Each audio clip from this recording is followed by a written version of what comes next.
Students अस्सलाम वालेकुम, hope you all are doing well. पिछली वीडियोस में हमने क्वेश्चन 3 के पार्ट 9 तक सॉल्व किया था। अब हम क्वेश्चन 3 के पार्ट 10, 11 और 12 सॉल्व करने जा रहे हैं। तीनों parts exam point of view से बहुत इंपॉर्टेंट हैं। कोई भी एक पार्ट जो है वो आपके एग्ज़ाम पेपर में लाजमी आता है, ठीक है। तो हम अपना क्वेश्चन स्टार्ट करते हैं, बट बिफोर दैट अगर आपने मेरे चैनल को सब्सक्राइब नहीं किया है तो काइंडली सब्सक्राइब करिए, अपने फ्रेंड्स के साथ शेयर करिए। तो चलें हम क्वेश्चन 3 का पार्ट 10 स्टार्ट करते हैं। आपके सामने है क्वेश्चन 3 का part 10, limit x tends to 0 sec x minus cos x over x, ठीक है।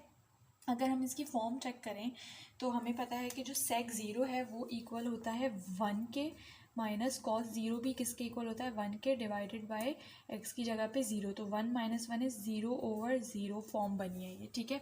तो हमें क्या करना पड़ेगा, इसकी सिंप्लीफिकेशन करनी पड़ेगी। तो सिंप्लीफिकेशन हम स्टार्ट करते हैं, ठीक है।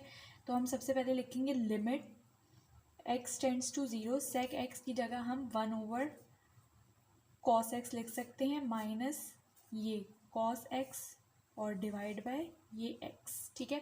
अब यहाँ पे हम क्या करेंगे, हम एलसीएम ले लेंगे। तो इक्वल्स टू लगाना मैं हमेशा भूल जाती हूँ, ठीक है। तो अब आप एलसीएम लें, लिमिट x टेंड्स टू 0। जब आप एलसीएम लेंगे तो ये क्या बनेगा, ये बनेगा 1 minus cos square x over ये कॉस एक्स, ठीक है। और ये वाला डिवाइड, ठीक है, डिवाइडेड बाय एक्स, सही। अब देखें, अगर मैं इस डिवाइड को मल्टीप्लाई में चेंज करूँगी तो मेरे पास ये भी रेसिप्रोकल हो जाएगा, ठीक है। ये वैसे तो बहुत बेसिक स्टेप है, बट मैं अभी भी आपको करके दिखा देती हूँ, ठीक है। तो ये लिमिट x टेंड्स टू 0, देखें 1 minus cos square x over cos x, और ये डिवाइड अगर मैं इस तरह से लिख दूँ, ठीक है, तो अब आपको ये स्टेप ज़्यादा बेहतर तरीके से समझ आएगा, ठीक। तो ये देखें limit x tends to 0 1 minus cos square x over cos x, और इस डिवाइड को जब मैं मल्टीप्लाई में चेंज करूँगी तो ये मेरे पास रेसिप्रोकल हो जाएगा, यानी ये x है तो ये क्या बन जाएगा, ये हो जाएगा 1 ओवर x, सही। तो मेरे पास क्या बना, ये मेरे पास बन गया 1 माइनस कॉस स्क्वायर एक्स। हम लिख लेते हैं साथ साथ limit x tends to 0 1 minus cos square x over x cos x, सही। अब देखें, मेरे पास जो 1 माइनस कॉस स्क्वायर एक्स है वो किसके इक्वल होता है, साइन स्क्वायर एक्स के। ये हमने अपनी 9 मैट्रिक की क्लासेस में, या आप कह रहे हैं फर्स्ट सेकेंड ईयर में पढ़ा था कि sine square x plus cos square x जो है वो किसके इक्वल होता है 1 के। तो अगर मैं यहाँ से 1 माइनस कॉस स्क्वायर एक्स की वैल्यू निकालूँ तो वो क्या आएगी, वो आएगी साइन स्क्वायर एक्स। तो यहाँ पे मैं 1 माइनस कॉस स्क्वायर एक्स की जगह साइन स्क्वायर एक्स सब्सटीट्यूट कर देती हूँ। तो अगर जब मैं सब्सटीट्यूशन करूँगी तो मेरे पास क्या आएगा, मेरे पास आएगा limit x tends to 0 sine square x over x cos x. अब जब भी हमारे पास साइन का फंक्शन आ जाता है तो हमारी कोशिश ये होती है कि हमने जो साइन का थ्योरम पढ़ा है कि limit x tends to 0 sine x over x जो है वो 1 के इक्वल होता है, हम उसमें इसको कन्वर्ट कर लें। तो देखें यहाँ पे साइन स्क्वायर एक्स, यानी कि साइन के साथ जो एंगल है वो क्या है, एक्स स्क्वायर है, जबकि डिनोमिनेटर में मेरे पास सिर्फ और सिर्फ सिंगल एक्स है। तो अगर मुझे इस सिंगल एक्स को एक्स बनाना है ताकि मैं वो थ्योरम अप्लाई कर सकूँ तो मुझे क्या करना पड़ेगा, मल्टीप्लाई एंड डिवाइड करना पड़ेगा बोथ साइड से बाय एक्स। तो हम लिख लेते हैं multiplying and dividing by x. तो हमने लिख लिया है। अब जब हम मल्टीप्लाई और डिवाइड करेंगे तो मेरे पास क्या बन जाएगा, लिमिट x टेंड्स टू 0, क्या था हमारे पास sine square x over x cos x, और ये मेरे पास मल्टीप्लाई किया हमने और ये हमने डिवाइड कर लिया। अब हम क्या करेंगे, अब हम साइन का जो थ्योरम हमने पढ़ा है उसकी तरह से अलग अलग करके इनको लिख लेते हैं, ठीक है। तो ये क्या हो जाएगा, लिमिट x टेंड्स टू 0, ये साइन स्क्वायर एक्स है, ठीक है, तो इसकी जगह हम साइन एक्स का स्क्वायर भी लिख सकते हैं। तो हम उसी तरह से इसको डायरेक्ट लिखते हैं साइन एक्स, या चलें हम बाद में वो स्टेप कर लेंगे, ठीक है। ये हो जाएगा साइन स्क्वायर एक्स ओवर ये एक्स और ये एक्स मिलके बन जाएंगे एक्स स्क्वायर, और हमारे पास बचा क्या, एक्स ओवर कॉस एक्स, सही। अब हमने ये चीज़ पढ़ी थी कि हमारे पास जब अलग अलग फंक्शंस होते हैं तो हम उनकी लिमिट्स भी अलग अलग अप्लाई करते हैं। तो हमारे पास यहाँ पे टोटल 3 फंक्शंस हैं। एक ये है, ठीक है, ये पूरा फंक्शन एक है, और एक x है, और ये 1/cos x। तो हम इन तीनों की लिमिट्स अलग अलग कर लेते हैं, सही है। तो जब हम लिमिट्स अलग अलग करेंगे तो इसकी लिमिट हम कैसे लगा सकते हैं, हम इसको sin x/x का स्क्वायर भी कह सकते हैं, और इस पूरे के ऊपर हमारे पास लिमिट क्या है, x टेंड्स टू 0। सॉरी, आप इसको ना इस ब्रैकेट में कर लें तो ये ज़्यादा बेहतर रहेगा, सही। उसके बाद इसकी लिमिट जब हम अलग करेंगे तो ये हो जाएगी limit x tends to 0 x, और ये हो जाएगा limit x tends to 0 1/cos x। अब आप लिमिट अप्लाई करें तो इसका आंसर मेरे पास आएगा 1, ठीक है, 1 का स्क्वायर। इसका आंसर मेरे पास आएगा 0, और इसका आंसर 1/cos 0 इज़ 1/1, ठीक है, क्योंकि हमें पता है cos 0 किसके इक्वल होता है, 1 के इक्वल होता है। तो 1/1 इज़ 1। तो ये पूरा आंसर क्या आएगा हमारे पास, जब हम मल्टीप्लाई करेंगे 0, दिस इज़ द आंसर। ये हमारे पास पार्ट 10 था, ठीक है। अब जो पार्ट 11 है वो लिटिल बिट ट्रिकी है, तो वो हम स्किप करते हैं, वो हम लास्ट में करेंगे। हम अब पार्ट 12 पहले सॉल्व कर लेते हैं। अच्छा, ये हमारे पास पार्ट 12 है। अगर मैं इसकी फॉर्म चेक करूँ ना, तो इसकी जो फॉर्म बन रही है वो 0/0 फॉर्म बनेगी, ठीक है। अब हम इसको सॉल्व करना स्टार्ट करते हैं। सबसे पहले हमने यहाँ पे लिख दिया limit theta tends to 0। Tan theta की जगह हम sine theta over cos theta लिख सकते हैं। ये भी हमने कहा इंटर में ट्रिग्नोमेट्री के चैप्टर में पढ़ा था, ठीक है। Sine theta over cos theta, ये minus sine theta as it is आया, और ये divided by sine cube theta, सही। नेक्स्ट स्टेप हम क्या करते हैं कि हम एलसीएम ले लेंगे, सही। तो जब हम एलसीएम लेंगे ये क्या होगा, लिमिट थीटा टेंड्स टू 0, पहले आ जाएगा मेरे पास ऐसे ये कॉस थीटा, उसके बाद ये क्या बना, ये बना sine theta as it is, minus ये बन जाएगा साइन थीटा कॉस थीटा। तो ये साइन थीटा कॉस थीटा और ओवर ये साइन क्यूब थीटा, ये वाला, सही। अब इसके बाद जब मैं इस डिवाइड को मल्टीप्लाई में चेंज करूँगी तो ये मेरे पास क्या बन जाएगा, ये मेरे पास 1/sin क्यूब थीटा बन जाएगा, जो कि यहाँ आएगा। अभी हमने पिछले क्वेश्चन में ही इसको सॉल्व किया है। तो अगर आपको कोई कन्फ्यूजन हो, वैसे ये बहुत बेसिक स्टेप है, आपको आना चाहिए खुद से, लेकिन अगर आपको कन्फ्यूजन हो तो अभी जैसे हमने पिछले क्वेश्चन में ये इस तरह से इसको डिवाइड किया था, आप इस तरीके से इसको करके और फिर लिख लें, सही। मैं यहाँ पर अब डायरेक्ट लिख रही हूँ। तो ये मेरे पास क्या बनेगा, ये बना limit theta tends to 0 sine theta minus sine theta cos theta over cos theta, और ये साइन क्यूब थीटा आ गया, सही। अब हम ऊपर से साइन थीटा को कॉमन ले सकते हैं, तो हम ये स्टेप कर लेते हैं। Limit theta tends to 0 sine theta को जब हम कॉमन लेंगे तो हमारे पास 1 माइनस कॉस थीटा बचा ओवर कॉस थीटा, और ये साइन क्यूब थीटा। अब ये साइन थीटा एक साइन थीटा को कैंसिल कर लेगा, तो मेरे पास डिनोमिनेटर में साइन स्क्वायर थीटा बच गया। हम लिख लेते हैं limit theta tends to 0 1 minus cos theta over cos theta, और ये साइन स्क्वायर थीटा। अभी अभी हमने पढ़ा था कि sine square theta plus cos square theta किसके इक्वल होता है, 1 के। हम लिख भी लेते हैं sine square theta plus cos square theta equals to 1। तो अगर मैं यहाँ से साइन स्क्वायर थीटा की वैल्यू निकालूँ तो वो 1 माइनस कॉस स्क्वायर थीटा आ रही है। तो हम यहाँ पे साइन स्क्वायर थीटा की वैल्यू सब्स्टिट्यूट कर लेते हैं। तो ये हो जाएगा limit theta tends to 0 1 minus cos theta over cos theta, and then ये 1 माइनस कॉस स्क्वायर थीटा।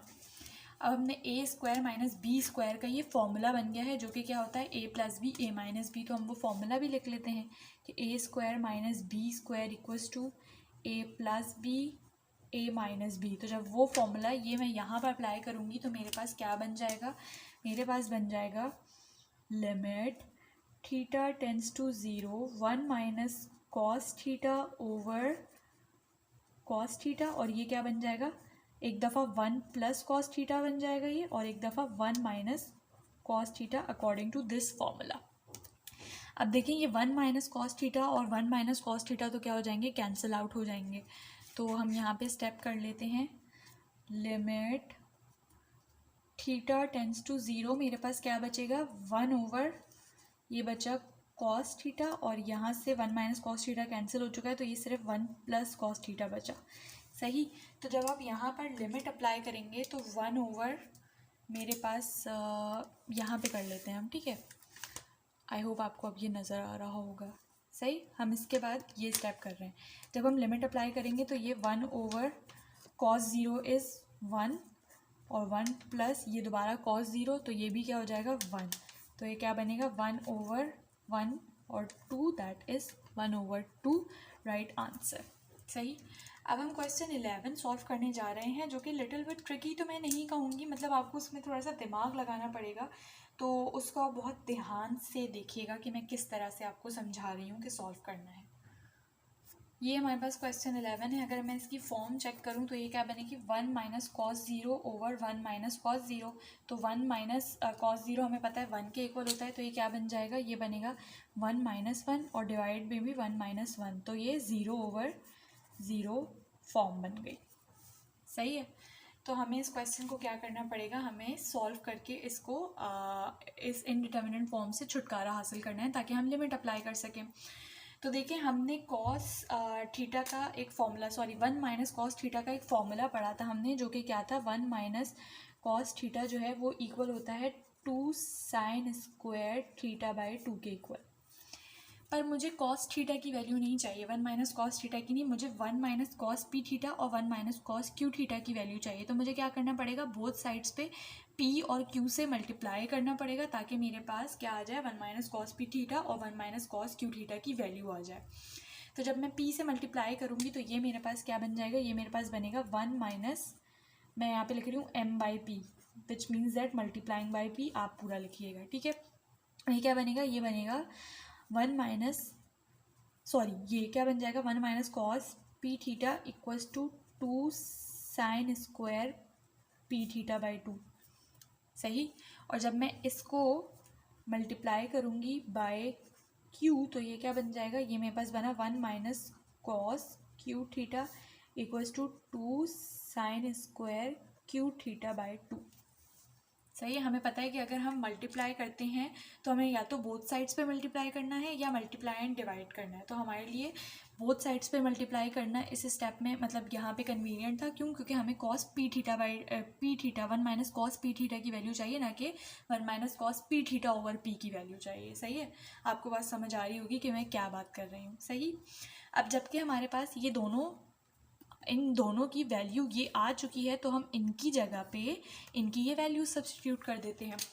तो हम लिख देते हैं लिमिट, यानी अब हमारा क्वेश्चन स्टार्ट हुआ, लिमिट थीटा टेंड्स टू 0, इसकी जगह पे ये वाली वैल्यू आएगी जो कि है 2 sine square P theta by 2 और डिवाइडेड बाय, अब इसकी जगह पे ये आएगा जो कि है 2 sine square Q theta by 2। This 2 will cancel out this 2, ठीक है। तो ये दोनों 2 एक दूसरे से क्या हो गए, कैंसिल हो गए। तो अब हमारे पास क्या है, अब हमारे पास है sign square P theta by 2 और ये दोनों कैंसिल हो चुके हैं, ठीक है, और ये sign square Q theta by 2। अब अगर मुझे इसको उस थ्योरम में कन्वर्ट करना है तो मुझे पता है कि मेरे पास जो साइन के साथ एंगल है वही एंगल डिनोमिनेटर में होना चाहिए और वो एंगल 0 को अप्रोच करता हो। सही, तो मेरे पास जो एंगल है वो क्या है, बेसिकली पी थीटा बाई 2 का स्क्वायर है न्यूमिनेटर में और डिनोमिनेटर में क्या है, क्यू थीटा बाई 2 का स्क्वायर है।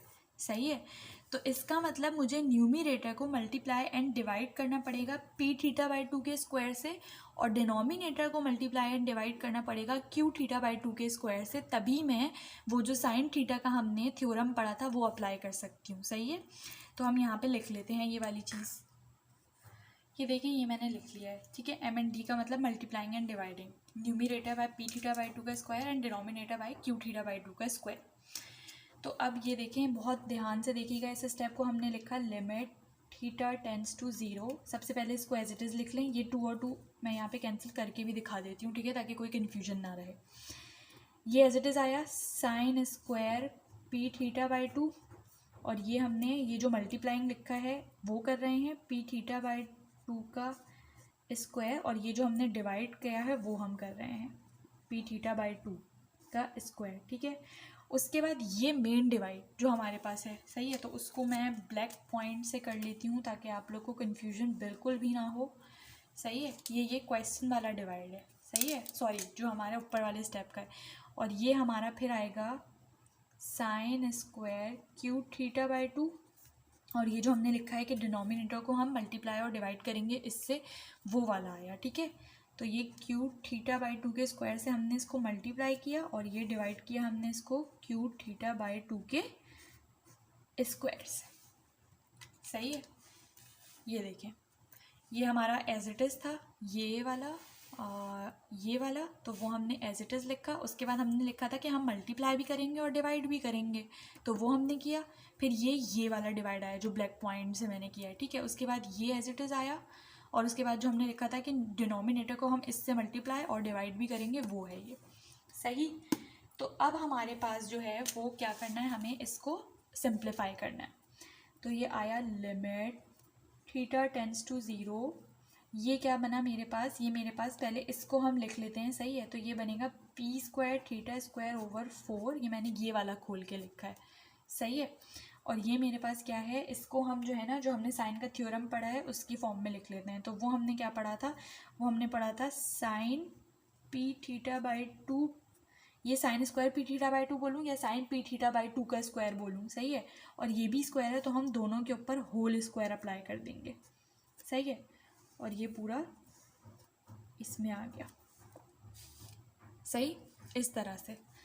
और उसके बाद फिर ये आया मेरे पास ये मेन डिवाइड जो मैंने ब्लैक पॉइंट से बनाया है, और उसके बाद जब मैं इसको लिखूँगी तो ये क्या हो जाएगा, ये हो जाएगा Q square theta square over 4, और ये पूरा किस तरह से आ जाएगा, ये आ जाएगा sine Q theta by 2 divided by ये वाला क्यू थीटा बाई 2, और इस पूरे के ऊपर होल स्क्वायर, इस तरह से। सही, तो ये देखें ये थीटा स्क्वायर इस थीटा स्क्वायर से कैंसिल हो गया, 4 जो है 4 से। ये क्वेश्चन क्योंकि थोड़ा सा ट्रिकी है तो मैं आप लोग को कैंसिल करके दिखा रही हूँ, अदरवाइज़ आप लोग पेपर में इस तरह से कैंसिलेशन मत करिएगा, एग्जामिनर कंफ्यूज हो जाता है कि आपने ये स्टेप कट किया है या आपने कैंसिलेशन करी है। सही है, तो अब मेरे पास क्या बचा यहाँ से, पी स्क्वायर और ये पूरा बचा, और ये क्यू स्क्वायर और ये पूरा बचा है। ठीक है, तो मैं नेक्स्ट पेज पे इसको लिख लेती हूँ, या चले मैं ये पेज यूज़ कर लेती हूँ। ठीक है, तो आप लोग को ज़्यादा सही से चीज़ें समझ आएंगी। देखें, हम लिख लेते हैं लिमिट थीटा टेंड्स टू 0। अब हमें क्या करना है, ये एक अलग फंक्शन है, ये एक अलग फंक्शन है, तो हमें इनकी लिमिट्स भी अलग अलग सेपरेट करनी पड़ेंगी। तो हम पहले इस वाली की लिमिट अलग करके लिख लेते हैं। तो ये क्या बना, sine P theta over 2 divided by P theta over 2 का स्क्वायर, और ये फिर ये डिवाइड, इसकी भी लिमिट हम अलग कर लेते हैं। तो ये लिमिट थीटा टेंड्स टू 0। सही, और ये क्या है, ये है sine Q theta by 2 over Q theta by 2 का होल स्क्वायर। सही है, तो ये हमने लिमिट्स अलग अलग करके लिख ली। अब हमें पता है कि अगर हमारे पास थीटा जो है वो 0 को अप्रोच कर रहा है, एज थीटा अप्रोचेज 0, तो जो मेरे पास पी थीटा ओवर 2 है वो भी किसको अप्रोच करेगा, 0 को, और जो ये क्यू थीटा ओवर 2 है वो भी किसको अप्रोच करेगा, 0 को। तो इस चीज़ को माइंड में रखते हुए अगर मैं यहाँ पर वो साइन वाला थ्योरम अप्लाई करूँ जो हमने पढ़ा था, तो मेरे पास लिमिट पे इसका आंसर क्या आ जाएगा, इसका आंसर आएगा, एक सेकेंड, हमने एक गलती कर दी है, और वो क्या गलती है कि हमारे पास यहाँ पे P square over Q square बचा हुआ था जो हम लिखना भूल गए। सही, तो ये क्योंकि कांस्टेंट है तो वो लिमिट से बाहर आ जाएंगे, तो आप इस तरह से P square over Q square करके लिख लेंगे, यार पी स्क्वायर इसका था और क्यू स्क्वायर इसका था। सही है, तो इस तरह से आप लिख लें। सही, तो ये मेरे पास क्या बचा, ऊपर से बचा पी स्क्वायर, और इसका आंसर जब मैं लिमिट अप्लाई करूँगी तो 1 आएगा, डिवाइड बाय ये नीचे मेरे पास डिनोमिनेटर में क्यू स्क्वायर बचा था, और इसके ऊपर जब हम लिमिट अप्लाई करेंगे तो आंसर आएगा 1। सही, तो मेरे पास ये आंसर टोटल क्या है, P square over Q square is the right answer. तो देखिए question number 11 was little bit tricky, मैं भी यहाँ पे ट्रिकी से ज़्यादा हमें दिमाग खोल के इसको करना है। ठीक है, जैसे मैं यहाँ पे P square over Q square लिखना भूल गई थी, बट क्योंकि मेरे पास सेपरेट पेपर पे मैं सॉल्यूशन करके रखती हूँ तो मुझे अंदाज़ा हो गया कि हाँ मैंने कहीं पे कोई मिस्टेक करी है। सही है, तो आप लोग भी इस क्वेश्चन को बहुत ध्यान से करिएगा, अच्छे से इन तीनों क्वेश्चंस की प्रैक्टिस करिएगा, एग्ज़ाम में इसका पार्ट 1 लाजमी आता है। होप आपको सारी चीज़ें समझ में आई होंगी, नहीं आई हैं तो आप मुझसे कमेंट सेक्शन में पूछ सकते हैं, और प्लीज़ मेरे चैनल को सब्सक्राइब करें, अपने फ्रेंड्स के साथ शेयर करें।